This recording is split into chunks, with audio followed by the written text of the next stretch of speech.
Muy bien, bienvenidos a este quinto video de la sesión 3.5, en donde vamos a hablar acerca del análisis económico del derecho y de su historia. En particular, entonces, seguimos con esta idea de que hasta los años 60 y los años 70 hay una expansión de las fronteras de la economía que van a invadir, entre comillas, nuevos terrenos y nuevas preguntas que anteriormente habían sido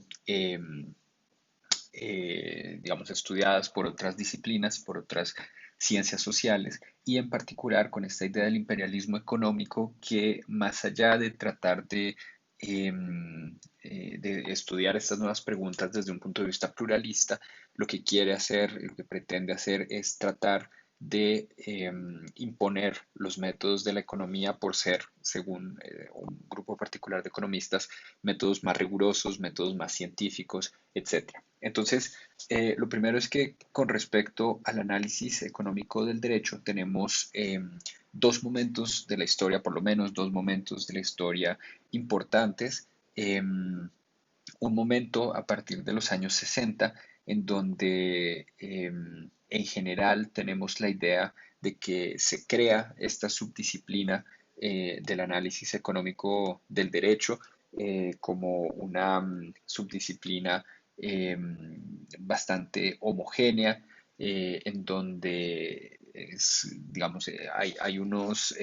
objetivos y unos métodos muy específicos y muy bien definidos. El método en particular entonces sería justamente el de tratar de llevar esa caja de herramientas de los economistas al análisis del derecho. Y entonces esto es lo que nos dice en general la narrativa estándar. Sin embargo, personas como Steve Medema, historiadores del pensamiento económico y expertos en estos temas, nos dicen que en realidad el análisis de las relaciones entre la economía y el derecho son obviamente tan antiguas como la economía misma, que incluso los filósofos griegos cuando pensaban en o digamos, hacían sus contribuciones al pensamiento de la economía política, también entendían directamente las implicaciones que tenía el sistema legal sobre el sistema económico y viceversa. Y lo mismo a través de la historia con pensadores como Adam Smith y mucho más adelante, por supuesto, también con John Stuart Mill y mucho más adelante con los institucionalistas americanos durante toda la primera mitad del siglo XX. Entonces, lo que va a cambiar sobre todo va a ser el, el- el, em, el objetivo con el cual se trata de hacer un análisis económico del derecho. Y ahora vamos a ver entonces un poco las diferencias entre esos dos tipos de análisis económico del derecho, el antiguo, el viejo, entre comillas, y el nuevo análisis económico del derecho, que en general ignora esos trabajos viejos como si fueran algo totalmente diferente, obsoleto, que nada tiene que ver con lo que se empezó a hacer a partir de los años 60 y 70 en el análisis económico del derecho. Entonces, el viejo análisis económico del derecho, entre comillas, ve o veía el estudio de los procesos legales como parte constitutiva del análisis del sistema económico. En ese sentido, esto se relaciona con el tipo de definición que se tiene de la disciplina y del objeto de estudio de la economía. En particular, recuerden ustedes desde un punto de vista más holístico, desde un punto de vista del estudio del sistema económico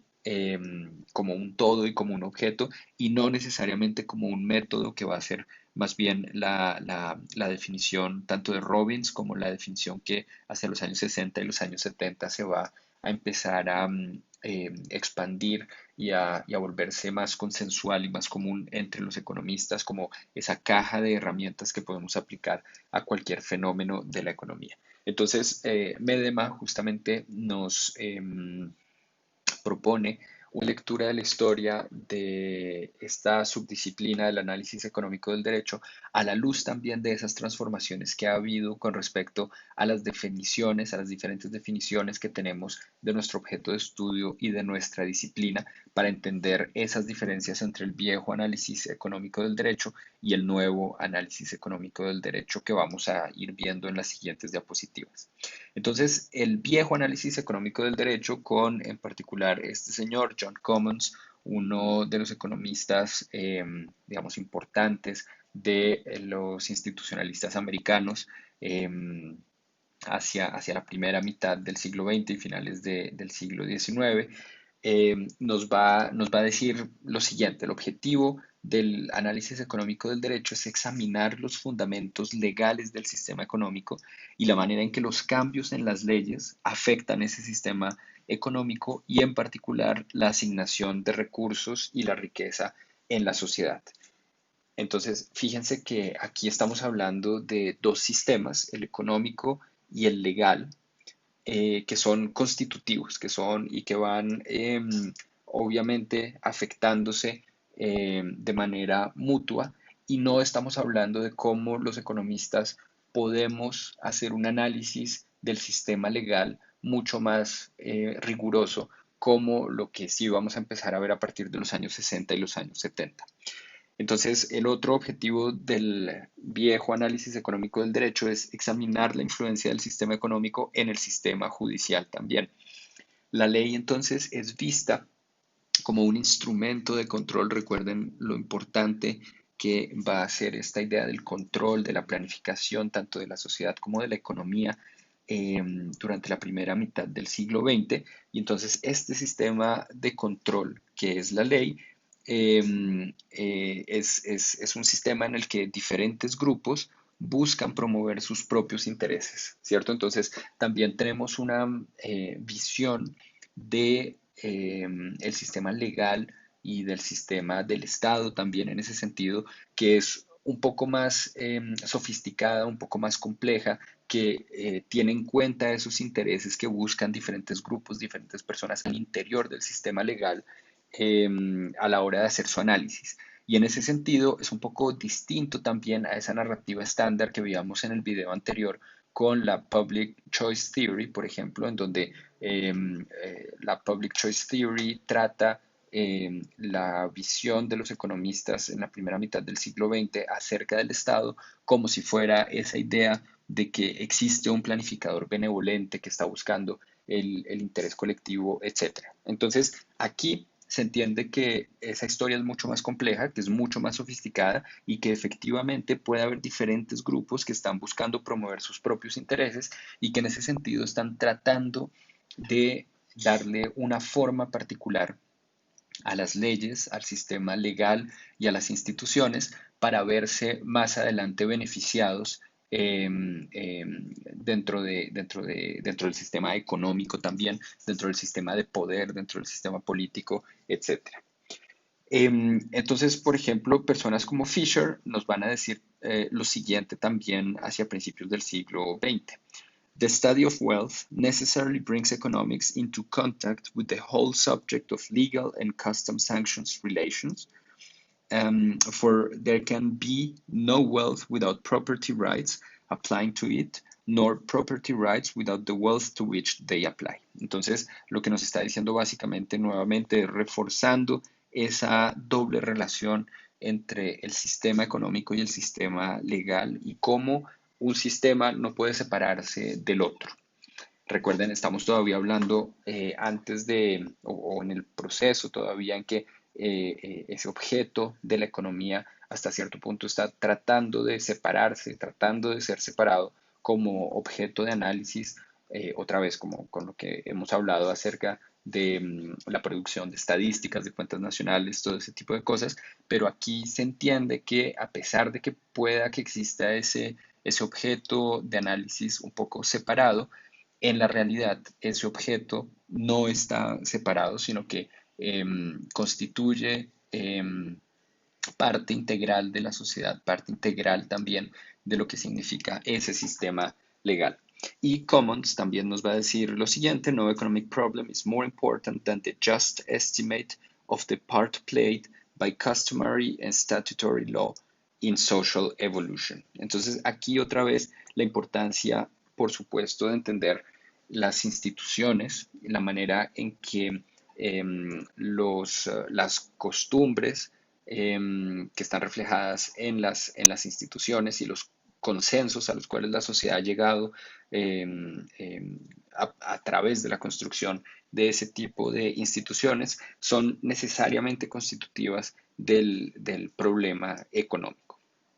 Por otro lado, hacia los años 30 se desarrolla otra vertiente del análisis económico desde la Universidad de Chicago, que va a ser más adelante definitiva en el desarrollo de esta disciplina, en particular con personas como Henry Simons, y que más adelante va a llevar justamente al desarrollo en los años 50, en los años 60, de las ideas de personas como Alkian, Demsetz y más adelante también Richard Posner, que vamos a mencionar en un momento. Entonces, esa idea dentro del Departamento de Economía de Chicago es que el derecho y la ley deben estar estructuradas de manera que garanticen la competencia económica. Entonces, aquí empezamos a tener también un enfoque, un cambio en el enfoque justamente hacia trabajos que estudien desde la economía la importancia de los derechos de propiedad. Y los derechos de propiedad justamente van a empezar a ser una de las preguntas centrales de este tipo del análisis económico del derecho. La naturaleza y la forma de los derechos de propiedad tienen repercusiones fundamentales sobre la asignación y la distribución de los recursos en la economía. Va a ser una idea que va a empezar a desarrollarse en los años 60 a partir de los trabajos de Alkian, Demsetz y compañía, y que hoy en día nos llega de forma casi directa, digamos, a nuestra formación de economistas, y hoy en día casi que la mayoría de economistas estaríamos de acuerdo con este tipo eh, eh, de ideas, ¿cierto? Entonces, el valor de los recursos económicos está directamente relacionado con los derechos asociados a esos recursos económicos. Entre mejor estén definidos esos derechos, habrá menor incertidumbre, por lo que el resultado va a ser más eficiente en ese sentido. Entonces, la importancia de definir bien los derechos de propiedad en términos económicos va a estar asociado a esa idea de que vamos a poder reducir la incertidumbre de los agentes con respecto a lo que va a suceder, y en ese sentido los agentes van a poder tomar decisiones mucho más óptimas y así mejor informadas también, y así el resultado económico final va a ser mucho más eficiente. Entonces, la emergencia y desarrollo de nuevos derechos de propiedad puede ser explicada como la consecuencia del comportamiento optimizador de los agentes frente a nuevas tecnologías y oportunidades del mercado. Em, Dentro de esta idea del nuevo análisis económico del derecho que va a empezar a nacer hacia los años 60 y que se empieza a consolidar en los años 70, vamos a tener un artículo definitivo del señor Ronald Coase en 1960, que ustedes probablemente conozcan o hayan oído nombrar, The Problem of Social Cost, en donde la intención de Coase es distinta a la interpretación que se le va a dar más adelante a su trabajo. La intención de Coase es entender mejor el sistema económico, trayendo a colación la importancia del sistema legal. Entonces, fíjense que la direccionalidad en este caso es distinta a la que nos propone el nuevo análisis económico del derecho. Aquí lo que quiere hacer Coase es tener en cuenta cuál es la importancia del sistema legal para la economía y para entender simplemente un problema económico y nada más que económico. Más adelante, la interpretación que se le va a dar a lo que más adelante también se va a llamar el teorema de Coase, que Coase nunca llama teorema, em, va a tener que ver justamente con la idea de que necesitamos utilizar eh, las herramientas de la economía para poder entender mejor el análisis del derecho, ¿cierto? Entonces, fíjense que la definición y la dirección más bien que unos y otros, digamos que Coase le está dando originalmente a su trabajo es distinta. Se trata solamente de un tema económico en donde más bien traemos conocimientos de otras áreas y reflexiones desde el derecho para entender mejor la economía, mientras que la nueva economía, el nuevo análisis económico del derecho, lo que quiere hacer es llevar esas herramientas de la economía hacia el análisis del derecho. Em, entonces, el resultado de Coase en el 60 va a ser más o menos el siguiente, va a ser que si asumimos que los derechos de propiedad están bien definidos y que los costos de transacción son iguales a cero, las partes que están envueltas en un problema de externalidad, alguna de las partes está generando alguna externalidad, algún tipo de externalidad, van a resolver la disputa que tengan de manera eficiente y el resultado de esa negociación no se va a ver afectado por el tipo de asignación inicial que se haya tenido de esos derechos. Digamos, básicamente eso es el resultado de Coase em, en ese paper. Coase también muestra entonces que en el mundo neoclásico, con todas las comillas del caso, de cero costos de transacción, la forma de las instrucciones legales no tenía ningún efecto sobre el funcionamiento de los mercados. Pero lo que los economistas recogen no es ese mensaje, sino que se quedan con la idea de tener que modelizar las disputas sobre los derechos de propiedad para convertir las decisiones legales en un ejercicio de asignación de recursos óptimo. Entonces, en ese sentido, están otra vez llevando el análisis económico hacia otras esferas, ¿cierto? Este artículo mostró de Coase la vasta aplicabilidad de las herramientas de la teoría microeconómica y de la economía del bienestar para la evaluación de las leyes y la evaluación de los efectos que éstas tenían sobre diferentes incentivos. Entonces, esto es lo que le va a permitir convertirse en una herramienta cada vez más poderosa que le permita a los economistas invadir otros terrenos como por ejemplo el análisis de las leyes antimonopolio, de las leyes de propiedad, de los contratos, de los delitos civiles, de los estatutos, el análisis del sistema penal, el análisis del sistema constitucional, etcétera. Todo tipo de preguntas que eran consideradas antes como preguntas directamente del derecho, ahora van a poder empezar a ser analizadas desde las herramientas de la economía. El objetivo era clarificar la manera en que las leyes afectan el comportamiento individual en la esfera legal a partir del ajuste del sistema de incentivos. Entonces, esta idea de que las leyes pueden afectar el comportamiento legal y pueden ajustar el sistema de los incentivos, va a empezar a ser cada vez más poderosa, sobre todo hoy en día, digamos, es una idea bastante generalizada entre los economistas para la importancia del diseño de instituciones, el diseño de mecanismos en general que se puede aplicar a la formulación de todo tipo de políticas. La visión tradicional o vieja del derecho consideraba a los individuos como agentes razonables que se comportan según las reglas y las costumbres de la sociedad que estarían reflejadas en las leyes. Entonces, fíjense esa idea otra vez, no son agentes racionales, sino agentes razonables. Recuerdan hace algunos, en el primer módulo, cuando hablamos de la diferencia entre la racionalidad y la razonabilidad, en donde tenemos unos agentes que están tomando unas decisiones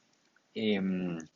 basadas en sus costumbres, basadas en sus maneras de pensar, que no necesariamente son las decisiones óptimas y las decisiones racionales que uno pensaría desde la teoría económica deberían tomar, ¿cierto? Sino que aquí estamos teniendo en cuenta un andamiaje institucional mucho más complejo, que no es del todo perfecto y que tiene en cuenta no solamente criterios de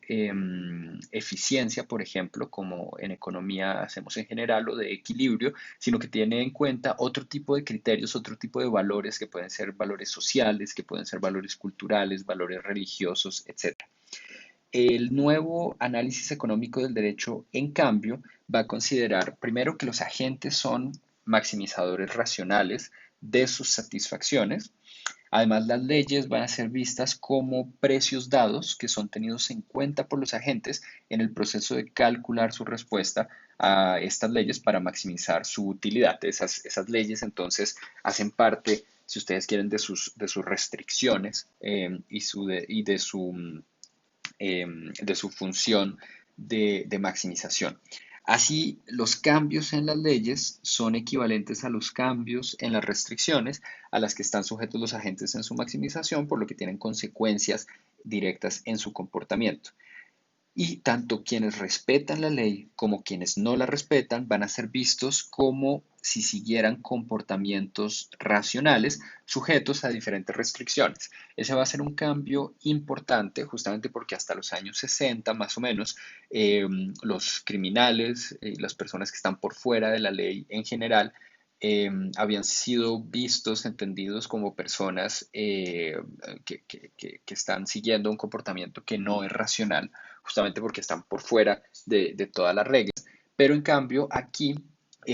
a partir de este momento, van a empezar a entenderse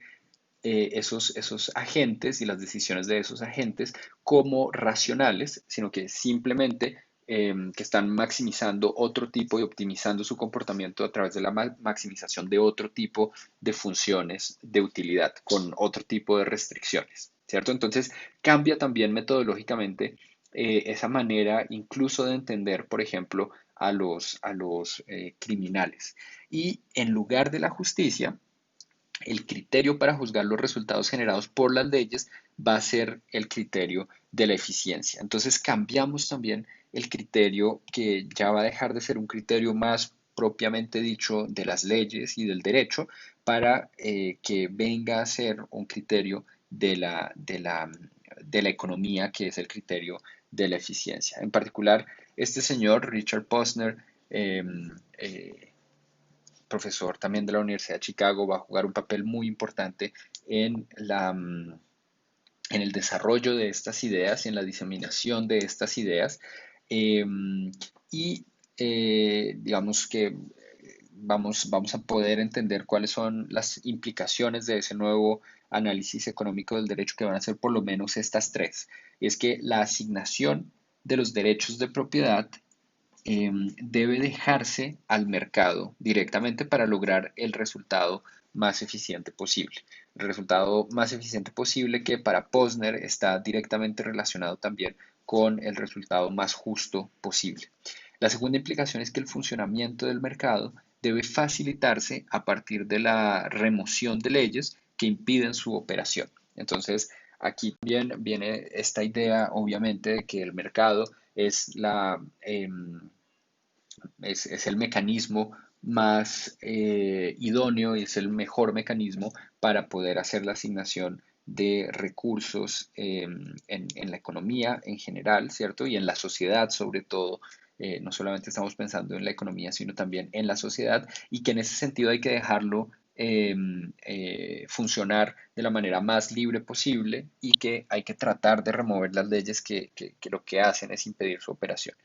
Y la tercera implicación es que cuando la primera y la segunda implicación no son posibles, se debe asignar derechos y diseñar reglas para imitar los resultados del funcionamiento de un mercado competitivo, ¿cierto? Entonces, la idea es poder tratar de diseñar, si no podemos dejar funcionar el mercado solo, entonces tratamos de diseñar unos mecanismos que imiten justamente esos resultados del mercado, del funcionamiento del mercado. Entonces, esto va a implicar que las leyes deberían estar estructuradas de tal forma que las personas hagan lo que hubieran hecho naturalmente, entre comillas, si los costos de transacción no les hubieran impedido hacer eso que hubieran hecho naturalmente. Entonces, para retomar rápidamente algunas de las diferencias entre el viejo y el nuevo análisis económico del derecho, podríamos volver sobre los siguientes puntos. Primero, mientras que el viejo análisis económico del derecho estaba interesado en estudiar la relación entre la economía y el derecho en un sentido más amplio, el nuevo análisis económico del derecho se interesó por aplicar la teoría económica al análisis del comportamiento de los agentes en la esfera legal. Esa es una de las diferencias fundamentales y más importantes entre las dos aproximaciones. Segundo, además, cada una de estas versiones del análisis económico del derecho, la vieja y la nueva versión, proponen una visión distinta acerca de la teoría social. El análisis económico viejo del derecho defiende un enfoque interdisciplinario en el que la economía y el derecho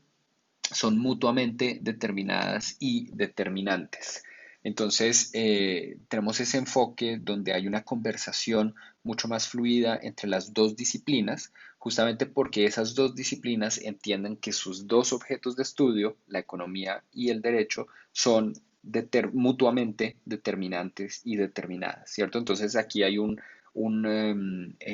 conversación mucho más fluida entre los economistas y